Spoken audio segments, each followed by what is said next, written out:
Hello everyone, welcome to study IQ. Study IQ के इस video में हम बात करेंगे आईएनएस कावाराती के बारे में। आईएनएस कावाराती को आज कमीशन किया गया है। ये एक anti submarine warfare stealth corvette है।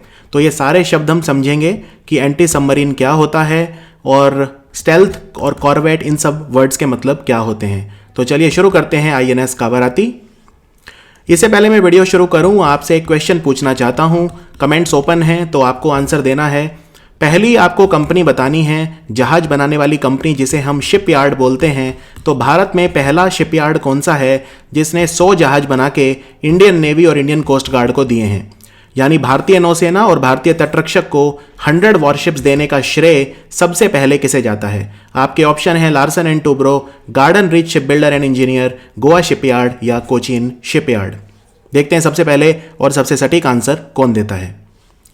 इससे पहले मैं आगे बढ़ूं, यह जानना आपको ज़रूरी है कि जहाज जो हैं वो कितने तरह के होते हैं।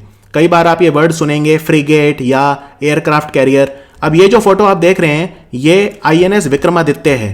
भारत के पास एक ही एयरक्राफ्ट कैरियर है जो हमने रशिया से खरीदा था, और वो है आईएनएस विक्रमादित्य।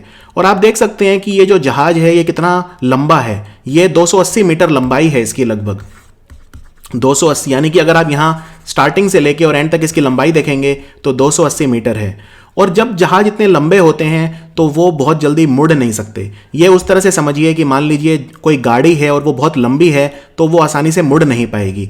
तो ये जो जहाज हैं ये इतने बड़े हैं कि ये गश्त लगाने के काम नहीं आ सकते। पेट्रोलिंग के लिए ये उपयुक्त नहीं है। ठीक है, इनसे हम पेट्रोलिंग नहीं कर सकते, इनसे हम निगरानी नहीं रख सकते। अगर मान लीजिए हमें इंटरसेप्ट करना है किसी को, किसी दूसरे जहाज को, तो इतनी जल्दी ये वाले जहाज वहां पे एकदम से नहीं पहुंच सकते। तो इनको हम यूज करते हैं दूसरे कामों के लिए। जैसे अगर हम आईएनएस विक्रमादित्य की बात करें तो इसके ऊपर लड़ाकू विमान रखे जाते हैं। एयरक्राफ्ट कैरियर है ये, इसके ऊपर कई सारे हम एयरक्राफ्ट रख सकते हैं और जरूरत पड़ने पर हम उन्हें लॉन्च कर सकते हैं। तो ये है आईएनएस विक्रमादित्य। अब अगर आप देखें, ये जो हमारा एयरक्राफ्ट कैरियर है या जो बड़े बड़े जहाज होते हैं जैसे डेस्ट्रॉयर होते हैं, आईएनएस के पास डेस्ट्रॉयर हैं, या उनसे छोटे होते हैं फ्रिगेट और उनसे छोटे होते हैं कॉर्वेट। यानी कि जो ये जहाज है कॉर्वेट है, कॉर्वेट जहाज आप देख सकते हैं काफ़ी छोटा है। ठीक है, ये जल्दी से अपनी स्पीड पकड़ सकता है बहुत तेज़ी से, और ये जल्दी से इंटरसेप्ट भी कर सकता है, जल्दी से कहीं पे पहुंच भी सकता है, और ये मुड़ भी सकता है। यानी पेट्रोलिंग के लिए काम आते हैं, समुद्र में निगरानी रखने के लिए काम आते हैं। तो जनरली क्या होता है, जब कोई भी बहुत बड़ा जहाज, कोई डेस्ट्रॉयर जब चलता है तो उसके साथ साथ छोटे जहाज चलते हैं, फ्रिगेट और कॉर्वेट। अगर हम फ्रिगेट और कॉर्वेट को कंपेयर करें तो कॉर्वेट सबसे छोटा होता है। ठीक है, जो हम आईएनएस कावाराती की बात कर रहे हैं इस वीडियो में, वो एक कॉर्वेट है, यानी वो काफ़ी छोटा जहाज है। तो ये डिफरेंस जानना आपके लिए बहुत जरूरी था कि कॉर्वेट क्या होता है। ये बहुत ही छोटे कॉम्बैट शिप होते हैं। कॉम्बैट का मतलब होता है कि जरूरत पड़ने पर ये युद्ध कर सकते हैं। ठीक है, और इनमें कई सारी कैपेबिलिटीज होती हैं। इनमें गन्स भी लगी होती हैं, मीडियम लेवल की, मीडियम रेंज की गन्स होती हैं इनके ऊपर, और इन पे वेपन्स लगे होते हैं कई तरह के। ये मिसाइल भी लॉन्च कर सकते हैं। ये किसी बड़े जहाज के साथ चलते हैं और जहाज की रक्षा करते हैं। जो शत्रु का जो अटैक होता है उससे बड़े वाले जहाज को ये बचाते हैं। तो जनरली जो कॉर्वेट होते हैं ये बड़े जहाज़ों के साथ चलते हैं। इनमें कई तरह की मिसाइल भी लगी होती हैं, जैसे सरफेस टू एयर या सरफेस टू सरफेस मिसाइल। सतह से सतह और सतह से हवा में मार गिराने वाली जो मिसाइल हैं वो भी इन पे लगी होती हैं, और जरूरत पड़ने पर यहाँ ये हेलीकॉप्टर भी रख सकते हैं। क्योंकि छोटे होते हैं तो इन पे लड़ाकू विमान यानी एयरक्राफ्ट नहीं रखे जा सकते, लेकिन छोटा मोटा कोई हेलीकॉप्टर है वो रखा जा सकता है। और इनमें सबसे इंपॉर्टेंट एंटी सबमरीन कैपेबिलिटी होती है। यानी अगर कोई पनडुब्बी शत्रु की हमारी तरफ आ रही है तो ये पनडुब्बी के ऊपर वार कर सकते हैं। एंटी सबमरीन कैपेबिलिटीज इनके पास होती हैं। तो जो कॉर्वेट, फ्रिगेट और डेस्ट्रॉयर को अगर हम कंपेयर करें तो इनमें सबसे बड़ा जहाज होता है डेस्ट्रॉयर। हालांकि कोई इसकी डेफिनेशन नहीं है, लेकिन डेस्ट्रॉयर का जो वजन होता है वो 5000 टन से लेके 10,000 टन तक होता है, और ये सबसे बड़ा जहाज होता है। फिर होते हैं फ्रिगेट, जो इससे छोटे होते हैं। फ्रिगेट का वजन आप कह सकते हैं लगभग 4 से 5,000 टन होता है, और कॉर्वेट का जो वजन होता है वो 500 से 3,000 टन होता है। अगर हम आईएनएस कावाराती की बात करें तो आईएनएस कावाराती का जो वजन है वो 3500 टन है लगभग। आप कई जगह 3300 भी देखेंगे, लेकिन वो इसके आसपास ही है। आप देख सकते हैं 3000 टन के आसपास होता है, तो इसका 3300 से 3500 टन तक इसका वजन है। इतना पानी डिस्प्लेस करेगा ये। इसकी जो लेंथ है वो 110 मीटर है। तो इसी से पता चलता है, एक आईएनएस विक्रमादित्य से अगर मैं कंपेयर करूं तो ये लगभग 1/3 है लंबाई में। इसकी जो ब्रेड्थ है वो है 14 मीटर और ये 25 नॉट की स्पीड पकड़ सकता है। अगर आपको नॉट को मीटर पर सेकंड में कन्वर्ट करना है तो आप इसको 2 से डिवाइड कर दीजिए रफली, तो आप कह सकते हैं लगभग ये 12.5 मीटर पर सेकंड की स्पीड से बहुत तेजी से ये चल सकता है। तो ये सबसे पहले फोटोज हैं इसके आईएनएस कावाराती के। ये हमारी जो नेवी है उन्होंने रिलीज करे हैं फोटो अपने ऑफिशियल ट्विटर हैंडल पे। तो आप देख सकते हैं ये जो जहाज है कॉर्वेट, ये किस तरह से दिखता है और इसमें अत्याधुनिक रडार लगे हुए हैं, इसमें टॉर्पेडो सिस्टम भी है और इसका नाम आईएनएस कावाराती रखा गया है। कावाराती देखिए वैसे तो लक्षद्वीप की राजधानी है, ये आप जानते हैं, लक्षद्वीप की राजधानी से नाम आता है कावाराती। और एक जहाज था हमारे पास पुराना जिसको हम आईएनएस कावाराती ही बोलते थे, जो हमने बांग्लादेश को आज़ाद कराने के लिए जो पाकिस्तान से युद्ध किया था 1971 में, हमने जो पाकिस्तान का कराची पोर्ट डिस्ट्रॉय करने के लिए जहाज यूज़ किया था, उनमें से एक जहाज था आईएनएस कावाराती। इसको हमने ऑपरेशन ट्राइडेंट नाम दिया था।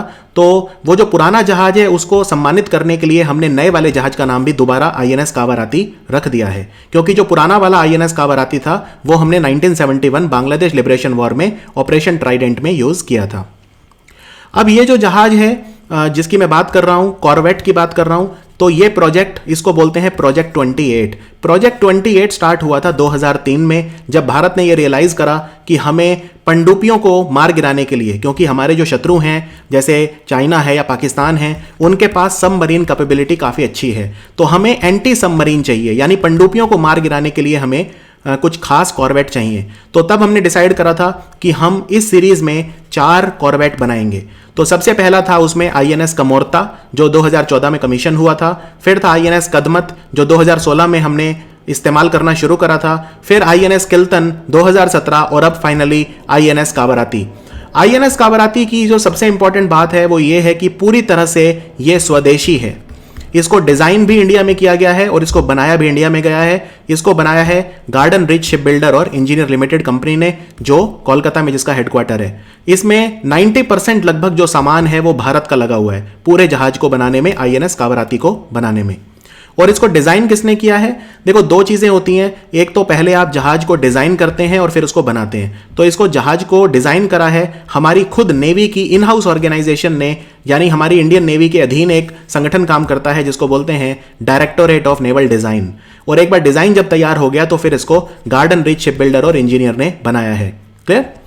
तो सबसे इंपॉर्टेंट बात है इसमें एंटी सबमरीन वॉरफेयर कैपेबिलिटी है, एएसडब्ल्यू कैपेबिलिटी है, और ये चौथा और आखिरी जहाज है इस सीरीज में।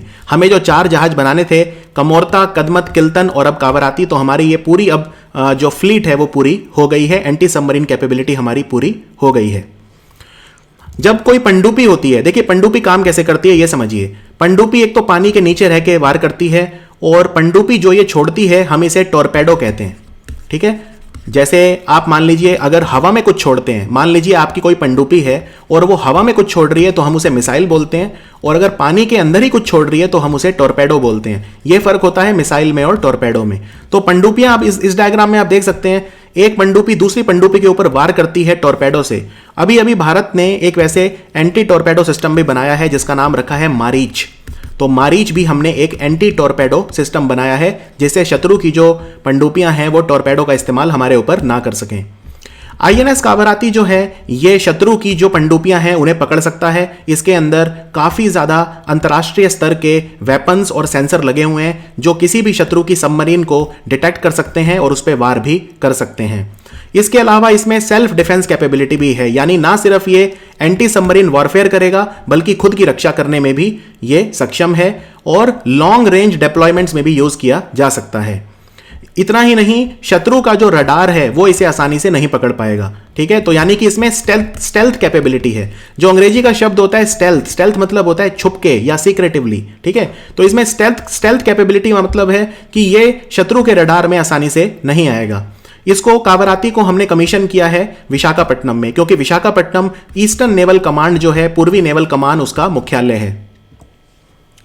ये जो आईएनएस कावाराती है पूरी तरह से रेडी है, कॉम्बैट रेडी। कॉम्बैट रेडी मतलब होता है हमें कोई ट्रायल की जरूरत नहीं है, क्योंकि सारे ट्रायल इसके पूरे हो चुके हैं, एकदम कॉम्बैट रेडी है, युद्ध के लिए तैयार है। और नेवी का प्लान क्या है? नेवी ने अभी लगभग 150 surface to air missile order करे हैं। नेवी ये चाहती है कि हम जितने भी हमारे कमोर्ता क्लास कॉर्वेट हैं, कमोर्ता क्लास कॉर्वेट वही चाह रहे हैं जो मैंने आपको बताए थे। तो जनरली क्या होता है, किसी भी एक तरह के जहाज की श्रृंखला में जो पहला जहाज होता है उसी के नाम पे फिर हम वर्ड क्लास रख देते हैं। अब जैसे सबसे पहला जहाज था कमोर्ता, फिर कदमत, फिर किल्तन और फिर कावराती, तो हम इन चारों जहाजों को मिला के बोल सकते हैं कमोर्ता क्लास, क्योंकि सबसे पहला जहाज था कमोर्ता क्लास। जैसा मैंने आपको बताया, इसमें एंटी सबमरीन रॉकेट लगे हैं और इसमें टॉर्पेडो दोनों लगे हैं, यानी खुद के टॉर्पेडो भी ये पानी के नीचे छोड़ सकता है और सबमरीन को मारने के लिए रॉकेट भी छोड़ सकता है। एंटी सबमरीन रॉकेट भी फिट हुए हैं इसमें, और हेलीकॉप्टर भी इसमें है। एक इंटीग्रल हेलीकॉप्टर भी रखा जा सकता है, एंटी सबमरीन हेलीकॉप्टर भी रखा जा सकता है। इतना ही नहीं, इसमें जो सर्वेलेंस रडार लगा है शत्रु के सबमरीन को पकड़ने के लिए, वो हमारा खुद का रडार है, इसको बोलते हैं रेवती। तो रेवती नाम का इसमें इंडिजिनस सर्वेलेंस रडार भी लगा हुआ है। सो ये है हमारा INS कावराती। आई होप ये अच्छे से आपको समझ में आया होगा कि ये इतना इंपॉर्टेंट क्यों है। और अब हमारी जो हमारे पास सबमरीन्स तो बहुत सारे हैं, आपने सुने होंगे हमारे सबमरीन जो हैं, चाहे वो कलवारी हो, चाहे वो खंडेरी हो, चाहे वो वेला हो, वागशीर हो, सिंधु दुर्ग, हमारे पास बहुत सारे सबमरीन हैं। लेकिन हमारी एंटी सबमरीन कैपेबिलिटी जो है अब वो भी एक वर्ल्ड क्लास लेवल पे पहुंच चुकी है। तो इसी कड़ी में INS कावराती बहुत इंपॉर्टेंट है और ये विशाखापट्टनम में कमीशन किया गया है। सो ये था हमारा वीडियो। ये वीडियो आपको कैसा लगा आप जरूर बताइए कमेंट्स में लिख के INS कावराती के ऊपर। देखते रहिए study IQ। Thank you for watching study IQ।